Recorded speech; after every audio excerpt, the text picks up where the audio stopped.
சென்னை ஆளுநர் மாளிகையில் அமைச்சர்கள் பதவியேற்பு விழா தொடங்கி நடந்து வருகிறது. இந்த நிகழ்ச்சியில் முதலமைச்சர் மு.க.ஸ்டாலின், தலைமைச் செயலாளர் ஆளுநர் ரவி, அமைச்சர்கள், முன்னாள் அமைச்சர்கள், திமுகவின் கூட்டணி கட்சி தலைவர்கள் உள்ளிட்டவர்கள் கலந்து கொண்டுள்ளார்கள். தொடர்ந்து அமைச்சர்கள் பதவியேற்றுக் கொண்டார்கள். முதலாவதாக சேலம் எம்எல்ஏவான ராஜேந்திரன் அமைச்சராக பதவியேற்றுக் கொண்டார்.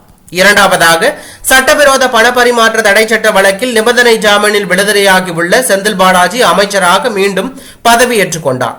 மூன்றாவதாக தஞ்சாவூர் மாவட்டம் திருவிடைமருதூர் தொகுதி எம்எல்ஏ கோவி செழியன் அமைச்சராக பதவியேற்றுக் கொண்டார். பட்டியலினத்தைச் சேர்ந்த செழியன் உயர்கல்வித்துறை அமைச்சராக செயல்படுவார் என்றும் தற்போது தகவல் வெளியாகியுள்ளது.